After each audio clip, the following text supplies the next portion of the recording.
प्यारे बच्चों, हमने ला triangle law of vector addition और parallelogram law of vector addition से ये जाना था, अगर दो वेक्टर ए और बी हैं और वे एक दूसरे से थीटा एंगल पर इंक्लाइंड हैं तो उन दोनों वेक्टरों के रिजल्टेंट जो होगा वो भी एक वेक्टर होगा और उस वेक्टर का जो मैग्नीट्यूड होगा वो होगा R is equal to under root A square plus B square plus twice A B cos theta.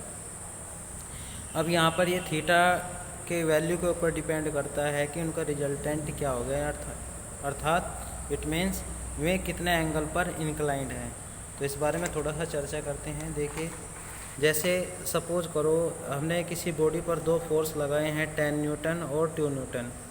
चूँकि ये एक ही डायरेक्शन में है तो अब हमें कैसे पता लगेगा कि ये दोनों फोर्सेस जुड़ेंगे, क्योंकि फोर्स क्या हो, एक वेक्टर क्वांटिटी है। तो एक फोर्स ये हुआ, एक दूसरा फोर्स ये हुआ, तो दोनों वेक्टर क्वांटिटी हैं। अब ये जुड़ेंगे या घटेंगे, आपस में ऐड होंगे यानी सब्सट्रैक्ट होंगे, तो हम ये इनके बीच का एंगल देख लेंगे। चूँकि ये दोनों एक ही डायरेक्शन में है इसलिए थीटा बराबर यहाँ पे क्या होगा, 0 होगा। तो हम इस फॉर्मूले से देखते हैं, तो थीटा बराबर 0 रखने पर क्या होगा। अगर मैं एक फोर्स को ए मानूँ और दूसरे फोर्स को बी मानूँ, यानी उनके मैग्नीट्यूड को, तो पहले का मैग्नीट्यूड क्या है, कितना, यहाँ पे हम पहले फॉर्मूला ही बना के देख लेते हैं। ये वैन थीटा इजकल टू कितना होगा, थीटा इजकल टू 0 होगा, देन आर इजकल टू कितना होगा, आर इजकल टू होगा under root A square plus B square plus twice A B और कोस 0। कोस 0 की वैल्यू कितनी होती है, कोस 0 की वैल्यू होती है 1। देयरफॉर यहाँ पर बनेगा आर बराबर under root A square plus B square plus twice A B. इस तरीके से हम देखते हैं, ये तो एक फॉर्मूला बन जाता है बच्चों किसका, under root as it is, और ये बन जाता है ए प्लस बी के होल स्क्वायर का फॉर्मूला। तो इस तरीके से यहाँ स्क्वायर रूट से कैंसिल हो जाता है, तो यहाँ पर बनेगा आर बराबर कितना, ए प्लस बी। यानी यहाँ से क्या बात निकल कर आई, अगर कोई दो वेक्टर क्वांटिटी एक ही डायरेक्शन में हो तो जो उनका रिजल्टेंट होगा, यानी उनके रिजल्टेंट का जो मैग्नीट्यूड होगा वो किसके बराबर होगा, दोनों वेक्टरों के मैग्नीट्यूड के सम अप के बराबर होगा, यानी दोनों को उन्हें जोड़ देंगे। इसी प्रकार अगर हम देखें, सपोज करिए यहाँ पर एक बॉडी पर दो फोर्स लगे हैं, एक 10 न्यूटन इस डायरेक्शन में, 2 न्यूटन इस डायरेक्शन में, तो इस तरीके से ये दोनों जुड़ेंगे या उनके घटेंगे, यानी ऐड होंगे कि सब्सट्रैक्ट होंगे। हम यहाँ देखते हैं कि दोनों के बीच का एंगल कितना है, तो आपको बताया था कि टेल से टेल मिला लीजिए, तो यहाँ पे जितना एंगल बनेगा कितना बन गया, 180 डिग्री। तो पुनः इस फॉर्मूले से हम देखते हैं, ये रिजल्टेंट है, रिजल्टेंट का मैग्नीट्यूड है, तो यहाँ इस थीटा इक्वल टू कितना रखेंगे, 180 डिग्री। तो हमारे पास सेकंड कंडीशन में क्या बनता है, आर बराबर under root A square plus B square plus twice A B और कोस 180 डिग्री। तो कोस 180 डिग्री का मान कितना होता है, कोस 180 डिग्री का मान होता है -1। जब हम यहाँ -1 रखेंगे तो हमारे पास ये बन जाता है R equal to under root A square plus B square plus twice A B और ये -1।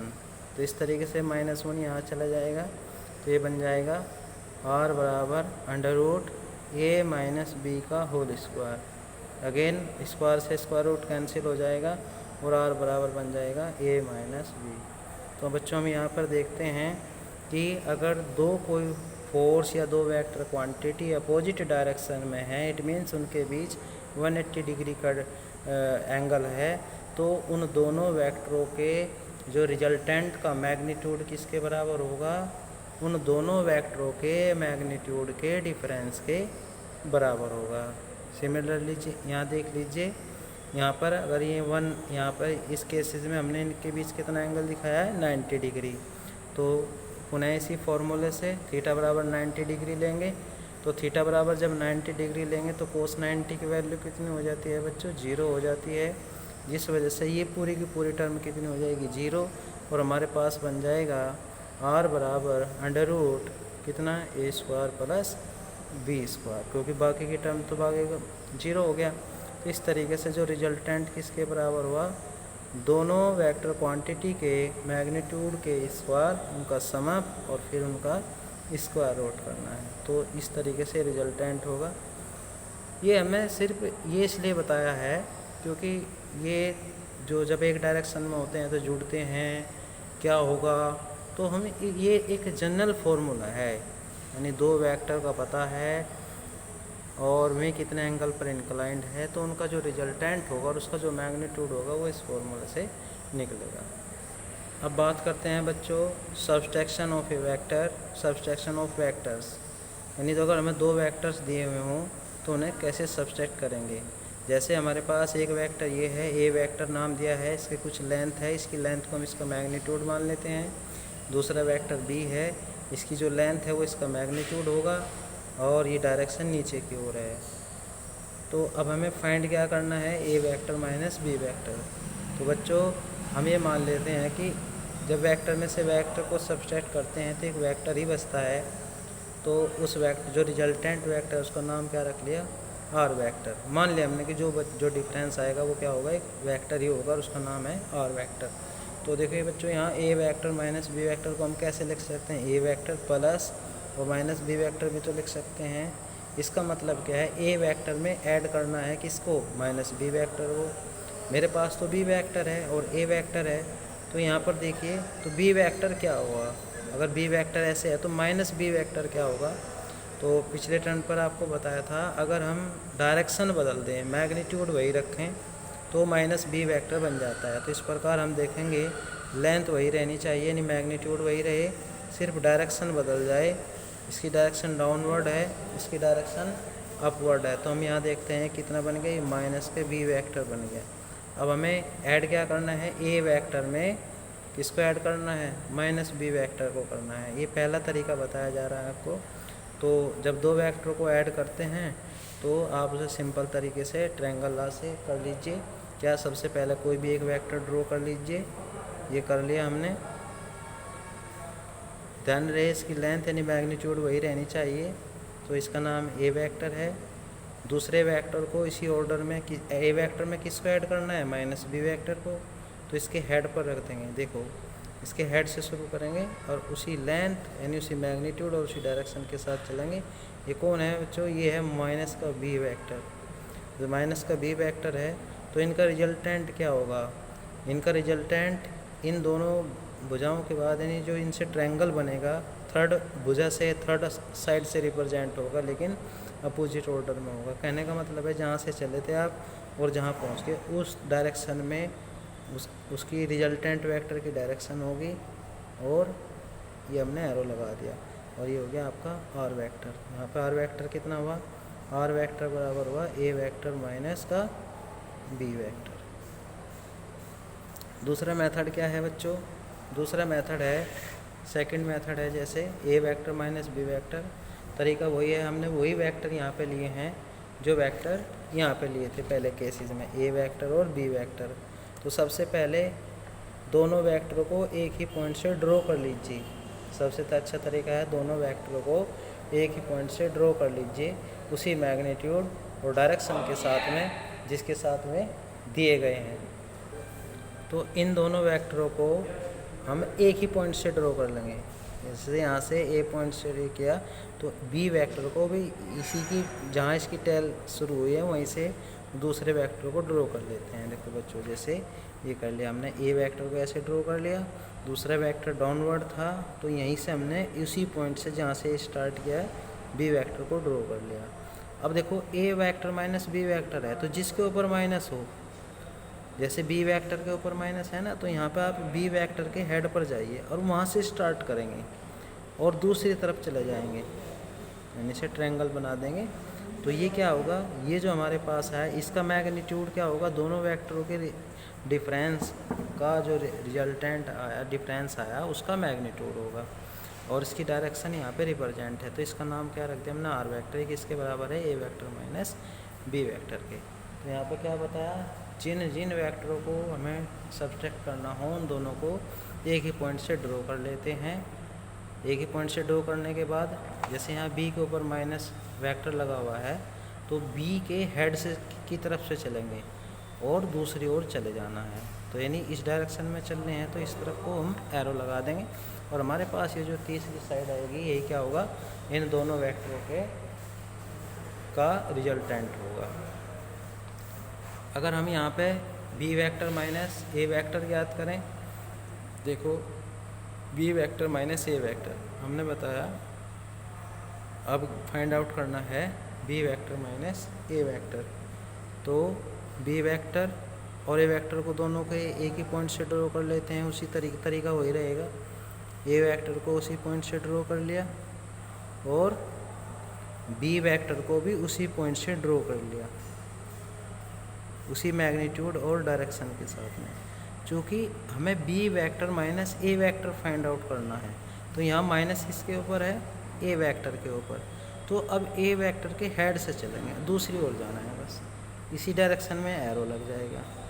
तो जो इस तरीके से हमारे पास ये जो तीसरा भुजा आई, इसकी साइड आई, ये क्या है, इन दोनों का डिफरेंस है। यानी यहाँ पर वेक्टर किसके बराबर है, B vector minus A vector के।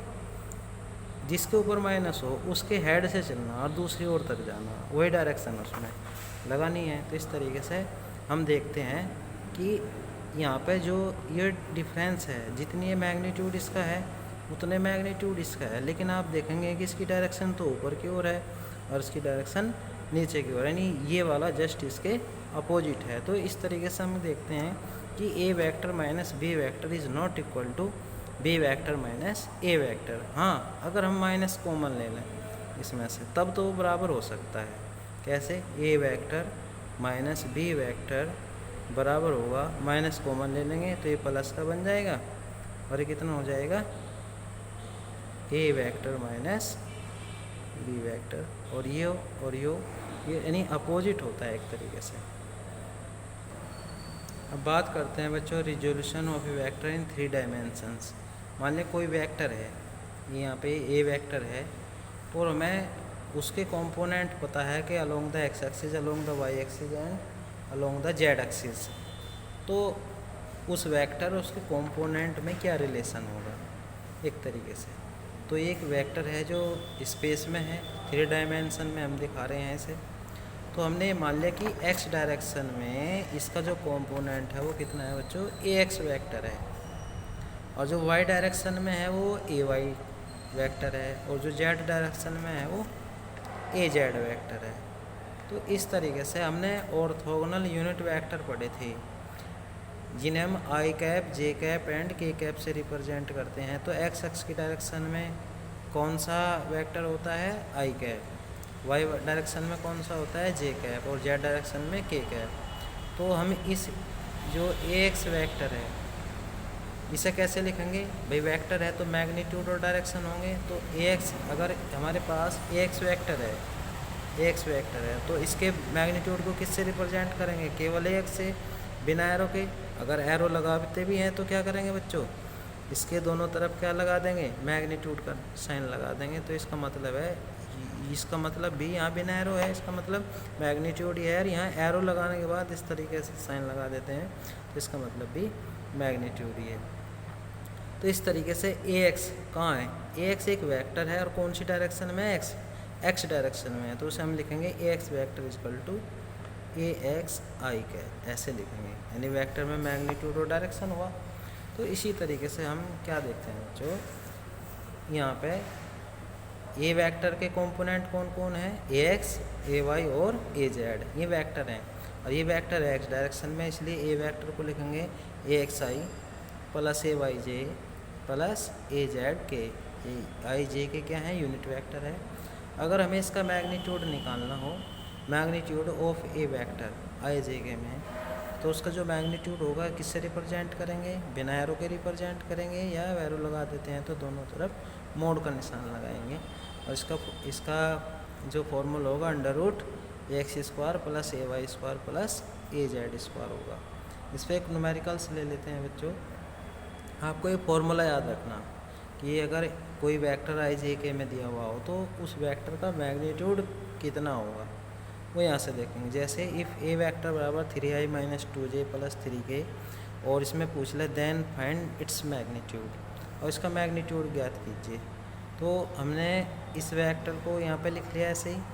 ये जो -2 है क्या इसे हम ऐसे लिख सकते हैं, माइनस को 2 के साथ ले लिया और बीच में क्या लगा दिया प्लस और प्लस 3k। अगर हम इसका कंपैरिजन किससे करें, ए वेक्टर बराबर AXI cap plus AYJ cap plus AZ cap, तो इस तरीके से हम यहाँ पाएंगे कि यहाँ i के साथ में कौन मल्टीप्लाई में है AX और यहाँ i के साथ में कौन है 3। इसका मतलब क्या है AX इजकल टू 3 और AY इजकल टू कितना है -2, AZ इजकल टू कितना है 3। तो अब हमें AX AY और AZ का पता लग चुका है। तो हम फॉर्मूला रखेंगे अगर कोई भी ए वेक्टर बराबर AXI plus AYJ plus AZ के हो तो उसका मैग्नीट्यूड का फॉर्मूला ये होता है। तो यानी यहाँ पे हमारे पास AX AY AZ की वैल्यू आ गई। हमने फॉर्मूले में ये फॉर्मूला है, इसमें वैल्यू रख देते हैं 3 का स्क्वायर 9 हुआ और दूसरा AY कितना था -2 का स्क्वायर प्लस AZ कितना ये भी 3 है। तो इस तरीके से ये बना 9, ये बना 4 और ये बना 9। इस तरीके से कितना हो जाता है 22। इस तरीके से इसका मैग्नीट्यूड आ जाता है √22।